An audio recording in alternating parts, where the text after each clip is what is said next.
Hello, I'm the Pink Phantom. Welcome to my podcast, where we will go deep into the lair of the purple worm instead of down into the rabbit hole, where we'll voyage into the astral realm of my mind and explore the verse of nerd culture. This is Phantom Thoughts.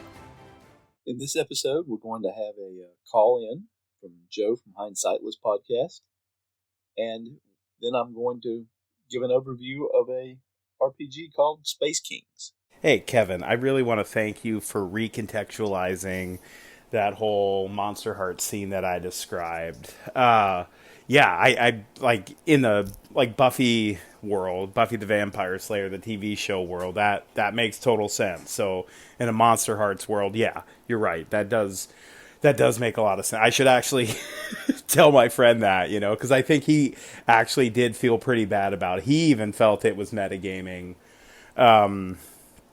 So yeah, but I appreciate the recontextualization. That was awesome, man. And I thought you did a great job at answering all the questions. I do want to add to what you were saying in response to Kevin's call that another reason that planning out your build in a game such as like Pathfinder 3.5, whatever, isn't metagaming is because your character doesn't know that you're doing that, right? Like metagaming is about your character using knowledge, but your character doesn't know that in 3 levels you're going to take this feat that will let them, attack 3 other targets instead of just the one. Because like you were saying, if you're a crossbow dude and the crossbow is your whole thing, you're gonna train hard to be better at that crossbow. So taking crossbow feats and planning out crossbow feats wouldn't be metagaming because again, your character doesn't know about that. But yeah, man, I thought that was awesome. I thought you did a great job of answering Jason's call about why every time the OSR gets brought up, bad actors get brought up. I also want to add that part of the reason is because the most popular, the loudest voices in the OSR community tend to be, not always, but oftentimes, if you look at the new TSR people, they often are bad actors, the loudest voices. And when you look at the loudest, most popular voices in the not OSR movement, take like Matt Mercer, for instance, he doesn't do that kind of shit, right? He just doesn't. He's not trying to kick up dust at all. Same with like Matt Colville. Those dudes are pretty positive people, but then you look around at like someone like Ernie Gygax or that Venger Satanis dude. And then that crowd, they tend to be the loudest and most popular voices in the OSR. So it's hard to talk about the OSR without talking about them. Just like it's hard to talk about D&D 5e without talking about like Matt Colville or Matthew Mercer. So I don't know. That's just another aspect. Anyway, man, long enough message. Awesome episode. Thank you again for framing that situation in a better light. Take it easy. Peace out. Thanks for the call, Joe.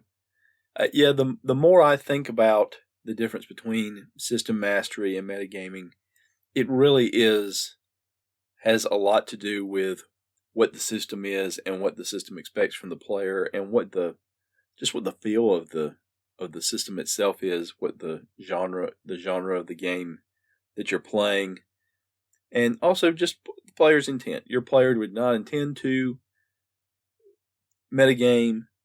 He was concerned that he had afterward, but I think just that combined with the type of game that you were playing just shows that it wasn't metagaming. It could have been in a different game. It could have been in a different situation if it was a case of the player just trying to skip over what they considered boring parts of an adventure to get straight to the meat of it or something like that. But in terms of what happened there, yeah, that to me that was not metagaming. And as far as the OSR and so-called bad actors, I really think the idea of an OctoSR is a good idea just for kind of what you're saying, that some of the louder voices do tend to be some of the more negative voices that want to maybe be a little more exclusive of the hobby, or maybe they just think that I've seen in a lot of places, and this isn't entirely just OSR, but where people think, well, this is the only way to play D&D, or this is the superior style, or we're gaming at a higher level, or some other nonsense like that. And those voices do carry a lot of weight because they are so certain of their righteousness, not just rightness, but righteousness, that they just won't shut up, and they don't care who they denigrate when they're talking, because if you're not playing the way they are, you shouldn't be playing. So I think that's one of the things that an OctoSR month can do, is it give those of us who like old school gaming an opportunity to be positive, to be someone that tries to build and be inclusive in the hobby and bring people in and say, hey, here's something you might want to look at. It's something that we enjoy, and here's why we enjoy it. And not have it being parsed as, you have to try this, you have to do this, you have to do this system. Because I've seen that old school and new school where people will say, oh, why are you adapting D&D when you can play this system over here? Or why are you playing 5th edition when you're playing, it's obvious you're trying to play a more old school style. Maybe you should play this old school system. People have a variety of reasons why they pick a system that they do. Some of it is ease of access. Some of it is familiarity. Some people don't want to learn a new rule set, even if it's close to a rule set they know. They would rather just have you say, okay, we're going to play this rule set we're familiar with, but this thing and this thing are different. Or if it's introduced over the course of an adventure.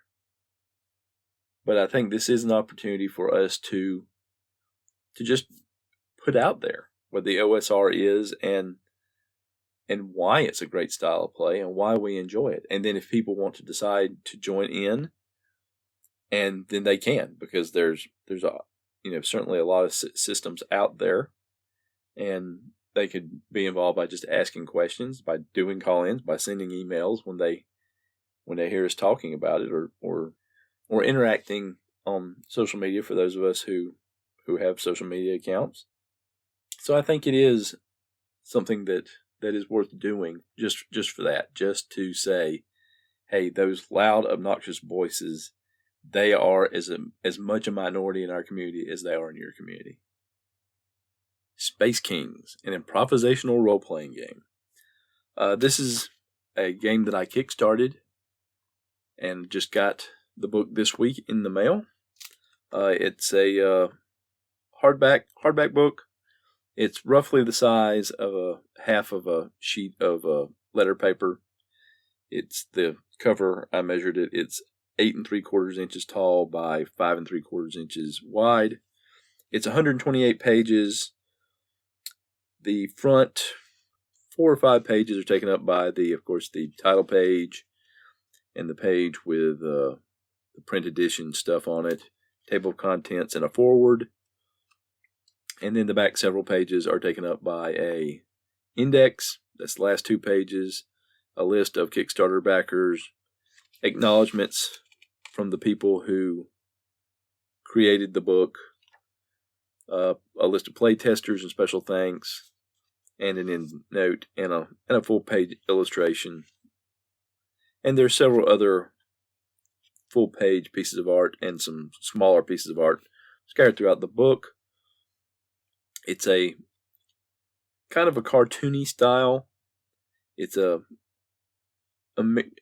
lot of alien races, a lot of sci-fi. There's some post-apocalyptic imagery on some of them. There's some unusual mixes. There's a picture, for example, of a couple of different aliens who are pirates, apparently, from their get-up, and it looks like they're one of them swinging on a rope with a sail billowing behind him, wearing a tricorn hat, and the other one has a couple of hooks at the end of his arms. There's also some pure sci-fi. There's either a man in a sort of a small mech suit, powered armor, or maybe a robot that's carrying a sword and having bullets bounce off of him, and it looks like some kind of energy is coming off his head, like he has some kind of mental abilities. The game itself, the system is based around using a deck of cards as essentially your randomizer. Aces and face cards are your successes, and all the other cards are fails. It says that you should use a 54 card deck, including 2 jokers. The jokers are a special type of card. When a joker comes up, say I'll just read that part of you. Waiting to strike in every deck are at least 2 jokers. These represent mayhem, drama, and unexpected twists of fate. Jokers do not take away from successes from an action. They merely cause undesirable side effects based on your action and the host's discretion. The host is what they refer to the game master as. Jokers are opportunity for hosts to raise the stakes for the players. Players should both fear and anticipate the jokers. Hosts are encouraged to acknowledge the player's intent, but add their own spicy twist to the outcome. On the rare occasion 2 or more jokers may be revealed. These grant the host opportunities to have something super duper bad happen. And it also talks about if a joker comes up during a relatively trivial action, you could pocket it for later.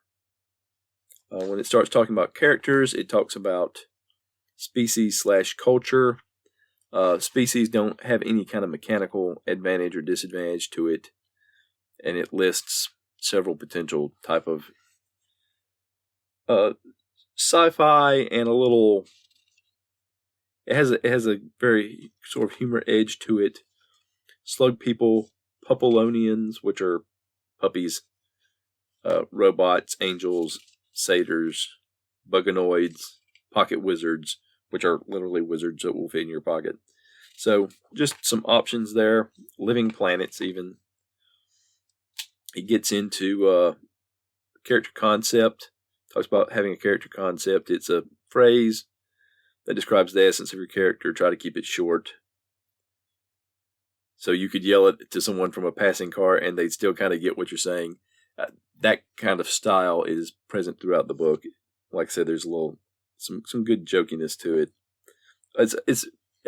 It's very obvious from the writing that this RPG is written from the aspect of fun.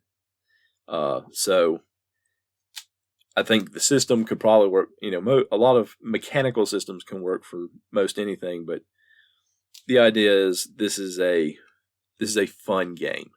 This is the RPG equivalent of a beer and pretzels war game or a popcorn movie. It's something that you and a group of friends are going to get to, and you get together, you're going to have fun, and you're going to laugh, and you'll be in character some of the time, and you may not be in character other times. You'll have side jokes and other things that a group of friends have. He mentions that they've been working on this. The writer mentions that they've been working on this game and playing through this game for about 8 years. So, they have a lot of personal investment in it, and obviously they have a lot of, fun invested between himself and when he's played it with his friends. Getting back to the book, there's a small chart, obviously based on drawing cards, a character concept generation table if you want a little help. For example, drawing the ace of clubs gives you cold lawyer. Drawing the 10 of spades gives you wisecracking pilot. A joker gives you hard-boiled revolutionary. So just some concepts that you can riff off of. Then it goes into attributes. There are 6 of these. You have brawn, agility, intelligence, wit, charm, and presence. Brawn, agility, and intelligence are pretty much exactly what you think they are. Wit, what's the difference between wit and intelligence? Wit describes the character's creativity and powers of observation. Charm is a character's likability and force of personality. And presence is a character's composure, willpower, and confidence. Each of these attributes starts as a 1, and then the player can assign 7 additional points as they wish, with no attribute being higher than a 4. And what that number represents is it simply represents the number of cards you will flip when using that attribute. It's all about the card flip. It's a very central aspect. And most card flips are usually addressed as being a type of an attribute and a type of skill. Skills are in a type of skill, and those two numbers will give you how many cards you flip. For skills, players are going to have masteries. They're going to have 2 masteries, which enables 4 cards to be flipped if you can bring a mastery to bear on the task at hand. And they're going to have a number of practices equal to their intelligence plus 2, which enables you to flip 2 cards. So, depending on your intelligence, you could have a fair number of skills, and there are several examples of skills given. There's about, I'd say about almost 20 pages of skills here. Most of them are just 1 page. In fact, I believe they're all just 1 page. And it has a brief description of the skill, examples of the type of flips you could do, and items that would be useful with skills. I'll get to items in just a moment. So, for example, the athletic skill. Athletic skill is used for running, jumping, and climbing trees. Any physical activity outside of combat is a good candidate.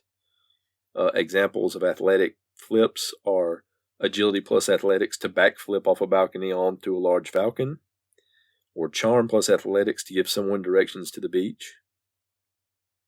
And then some examples of athletic items are a grizzled medicine ball, muscle shorts, or a step counter. And most of the skills are very kind of wide ranging. It's not highly specific. Piloting, persuasion, sneaking, telekinesis. And there's a page about just what you might want to think about if you want to add a new skill. Then they talk about ultimates. And each character will have 2 ultimates.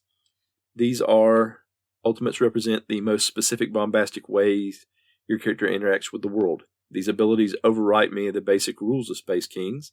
If an ultimate's text says something that directly contradicts the Space King's rule, the ultimate takes precedence. And they all have some sort of prerequisite, although some of them are simply having a certain attribute be at least a 1. So there will always be ultimates available to you. There are attribute ultimates, and there are skills ultimates. And there are also what they call unique ultimates, which are usually their use is usually based on some sort of circumstance. Most of the ones listed are combat oriented, and there's a list of several of those, and also, again, some advice on adding new ultimates. And then finally, there are stats. Stats are all derived from your attributes, and some of them can be spent, as it were, or used up, and others are simply a static stat that you will use at certain times. So the stats are health, which is brawn times 3, and that is broken down into, depending on what your health is 4 categories. There's sort of levels of health based. There are levels of health based on how much damage you've taken.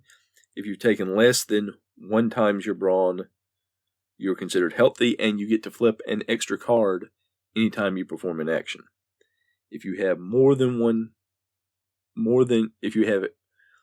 if you have damage equal to or more than 1 times your brawn, but less than 2 times your brawn, you're considered injured, so you don't get that extra flip. If you have if you have 2 times your brawn or more in damage, you are unconscious, and if you are 3 times your brawn, obviously, since that's what you started with, you are dead. Another stat is initiative. This is your agility plus your presence, and this determines what order you go to in combat. Although it does also mention in this section that if characters' initiative has them going together, that is one right after the other, they can sort of team up to do team actions to help each other out or to go in whatever order they want. The next stat is dodge. This is agility plus wit -2. Dodge is what you use to avoid damage that comes at you. So if you have 3 dodge and 3 damage comes at you, you can avoid all 3. You can spend that dodge to avoid all 3. Next is drive, which is wit plus presence. What this is if drive is used if you flip a bunch of cards and you don't get the successes that you want, then you can spend a drive to flip another card. And you can spend as many drive as you want until you run out. And then the last stat is crit, which is charm +1. The crit card in your deck is the Queen of Hearts. When that comes up, instead of just a single success, which a queen would normally be, you get a number of successes equal to your crit. So at least 2. So crit and initiative, they don't diminish in any way. They're static stats. Drive will reset at the end of each session. So you have your RPG session, and at the beginning of your next session, you have all your drive back. Dodge, you spend your dodge, but then when you are out of combat and no longer under duress, you regain your dodge. And health, you get that back from an extended rest or using some sort of a heal action. It does list in the book, for example, recovering health. You could have someone could do an intelligence plus biology flip to try to help you regain health. Like if someone were trying to use some sort of a medical kit or something.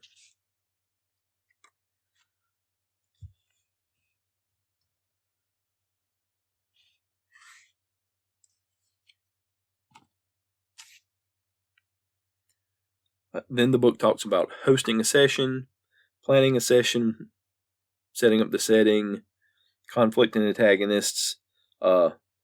It lists some potential antagonists: the evil space government, the all-consuming unethical space corporation, vague horror from beyond the stars. This sounds very Rick and Morty to me, and the fact that they've been working on this for 8 years, so it probably, I don't remember exactly when Rick and Morty started. I don't think it's been 8 years, even though there's a long time between some of the seasons, and they're on like season 6 now. So it may have been about the same thing. So I don't know if that's an inspiration or not, or if it's just Spaceballs, because a lot of this book also makes me think Spaceballs. It talks about having bonds, which is something to keep your characters together. They don't have to start out as best friends, but they need a bond to start. About determining difficulty when your players flip. For an easy task, 1 or 2 successes should be enough. Complex, consider something 3 to 5 range. If it's extremely complex or downright impossible, just pick a big number.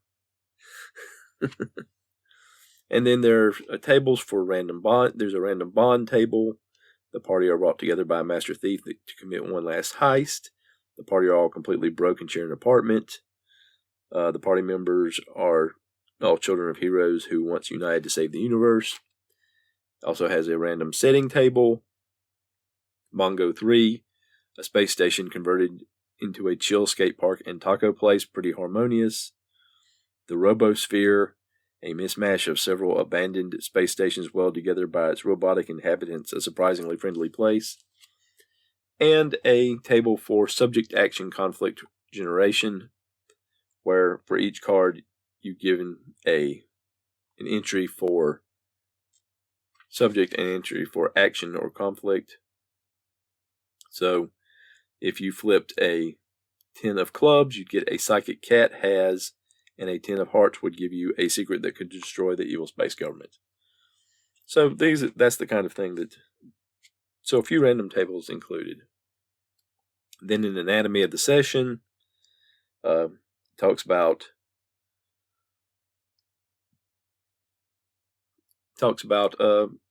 introducing the world, having the characters introduce themselves.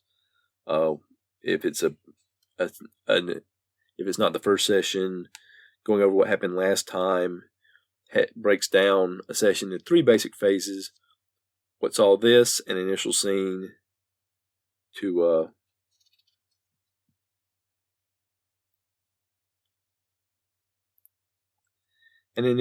what's all this? An initial scene to kind of set up what's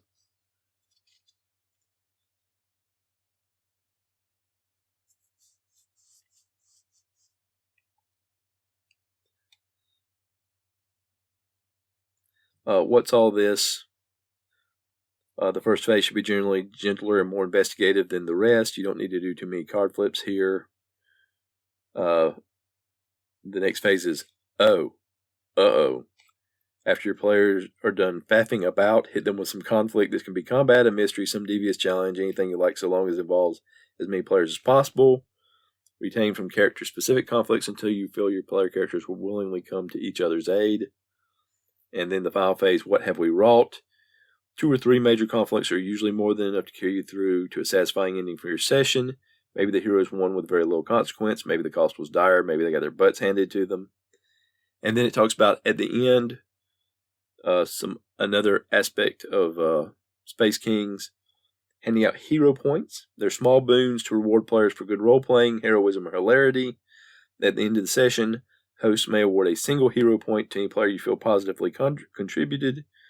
And next, each player may award 2 hero points to any 2 players apart from themselves and cite any heroic or interesting deeds for their justification. Hero points can be spent like drive. You get 2 extra cards to flip when you spend a hero point, but you can only spend 1 hero point at a time, and hero points don't roll over until the next session. So you'll use them or lose them, essentially, each session. And then also the anti-Joker. At the end of each session, players may elect 1 player to wield the power of the anti-Joker. Once per session, the wielder can completely cancel out the effects of a single Joker upon its reveal. And then it also mentions that if players feel that their character has adapted or changed in some way that should be reflected in their skills, they can reassign 1 skill practice of their choice. So their masteries will remain the same, but their other skills could change as time goes by. And this is really the only way that characters really change much over time, other than essentially the gear. So I'm going to get into actions. So I'm going to get into items here. Items, it talks about useful items, which is up to 4 items that the character are holding, wearing, or otherwise carried as to be readily available. All other items are considered non-useful items. They're essentially in the inventory. Items can give a skill bonus. So if you use a relevant skill, that item will add an extra flip, usually 1 or 2 cards. Some items may give you an attribute bonus. Some items that are very powerful, and they have a limited number of uses. Some items may also grant a stat bonus to something like dodge, drive, or crit. And it also mentions items are some of the more powerful items should probably be limited use. And some of them may grant passive abilities simply by hanging them out. One passive ability it mentions is interference, which is something that keeps cards from being drawn. So if an action were being taken against a character and the NPC would be able to draw so many cards, interference might enable that number of cards to be reduced. And it also talks about this concept in combat. With combat NPCs potentially having items like an interference or a stealth or other passive abilities that help them in combat. And so these could also be applied to items. It also when it talks about NPCs, talks about in combat, NPCs don't have the same attributes and stats and such that the player characters do. They have health. They don't get an extra card flip for being healthy. They have initiative, and they have power, which represents their competence in combat. And then they may also have items themselves, or some of those passive abilities I mentioned earlier. For example, extra target copies the effects of 1 attack onto multiple targets. Or stealth allows characters to hide from view, meaning they must be discovered before they can be attacked correctly. And there's several pages of examples of different types of NPCs. Gunslingers range from scoundrels to semi-honorable folks, though most tend to be cocky and overly self-assured.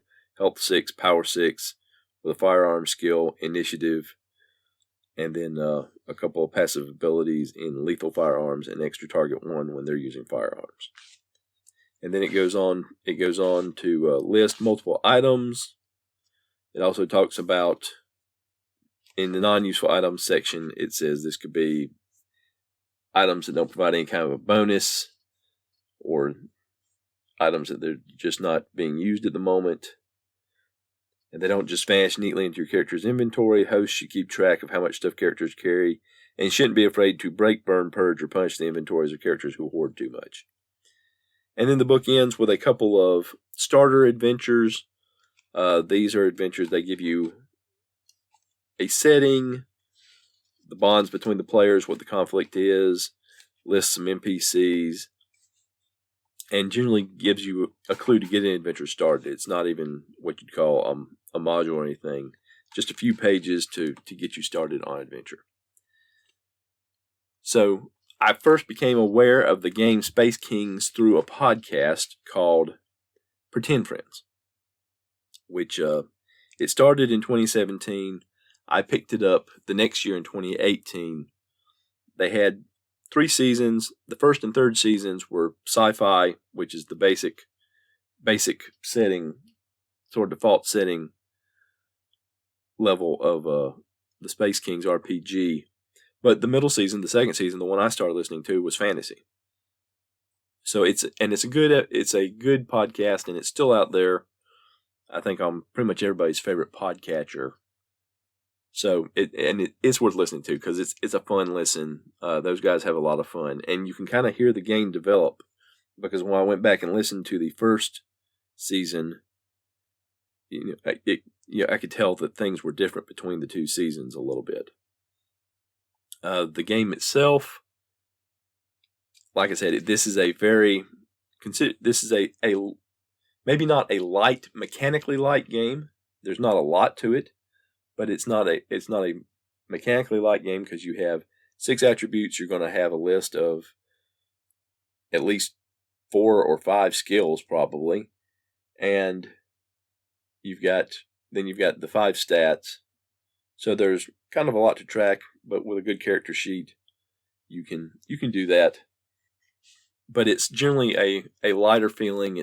They're not really going for in-depth characterization. They're not going for in-depth character development. Like I said, the way your character changes is at the end of a session, you can swap one of your lesser skills out for another one, and what items you're carrying. So your gear is essentially your gear and your personality are going to be how you distinguish your character. So I guess the one thing that I'm a little disappointed in with this game is that there is not a character creation section per se. It talks about the different components of the characters, and it talks about how they work, but it's each in a separate section. But there is nothing that says, up top it says, you're going to have 6 attributes, and you're going to start with 1 each one, and you're going to assign 7 to each one, and you can't go above a 4. And here are skills. You're going to have 2 masteries, and you're going to have practices up to this amount. And here are your stats, and here's how you get them. Whereas, if you're creating a character for the first time, you're going to kind of want that up front, even if you don't necessarily know what it all means. And I guess that maybe that's the point in the way they laid it out, because you really need to look through the book to figure out how your concept is going to interact with the different numbers. But I think it could have even if at the end they threw in a couple pages that says, here's basic character creation. And the other thing is, like I said, with a good character sheet, and I think they have a pretty good character sheet, everything's in a row and you can see it all there. Here's the problem. There's no character sheet in the book.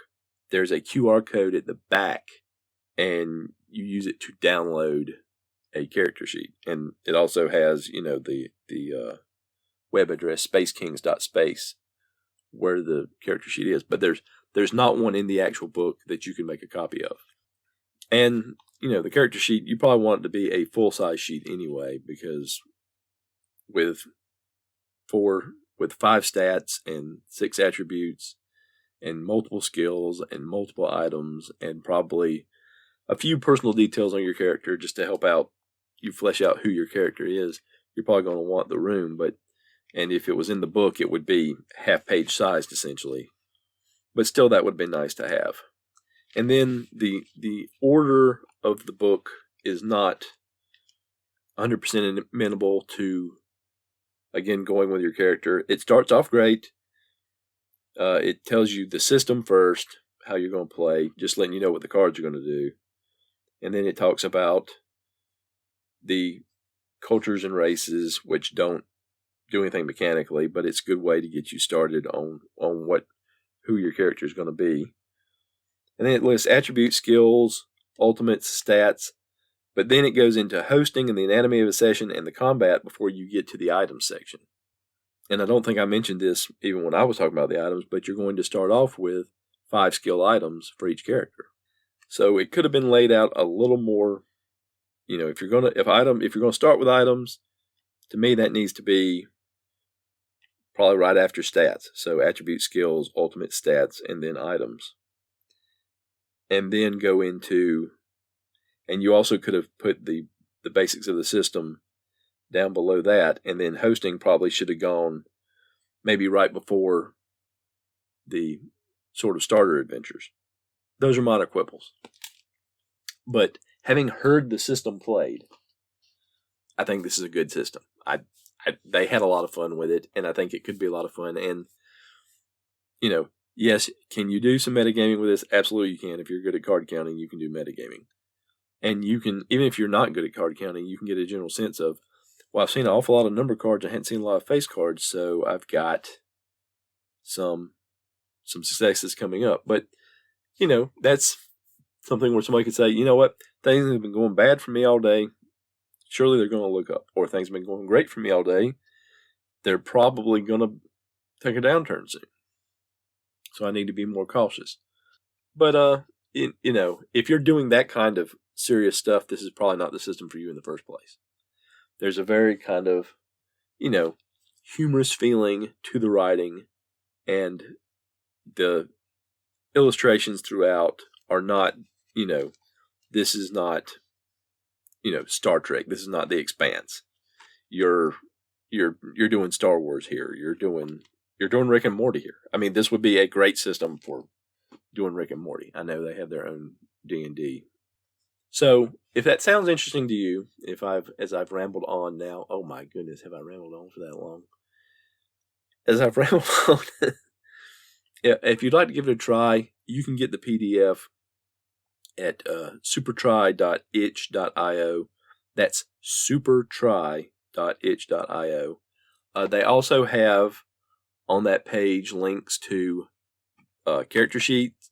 They have links to several podcasts in addition to Pretend Friends, where there's been at least an episode that they have played the Space Kings RPG. Toward the bottom of the listing of the podcasts, where they have played at least a session using the system, there's one from 2022, where the episode was played in 2022. So it's using the system. It's even using one of the starter adventures from the book, and the host of that game is the guy that wrote the game. So that will probably give a good idea of how the system works straight out of the book. I haven't listened to that episode yet, so I can't tell you for sure what that's like. But it's a game that's intended for fun, and I think it would be fun. It would be nice if the character creation part were a little more organized, and if there was a character sheet in the book, just so that you could, if nothing else, you could see it, even if you didn't want to copy one that small. But I'm glad I backed it. I think it's a good system, and I like the idea of shuffling around with a bunch of cards. So that's the first time I came across using cards. I know it's not the first game to use a deck of cards, I'm sure, but I thought it was interesting. And that's going to do it for this show. And that's going to do it for another episode of Phantom Thoughts. If you have any feedback you'd like to leave, you can contact me by leaving a voice message at anchor.fm/the-pink-phantom, or you can send an email to thepinkphantom1@gmail.com, or you can contact me on Twitter @thepinkphantom. The music in this episode was Strength of the Titans and Late Night Radio by Kevin MacLeod at Incompetech.com, licensed under Creative Commons by Attribution 4.0 license from creativecommons.org/licenses/by/4.0.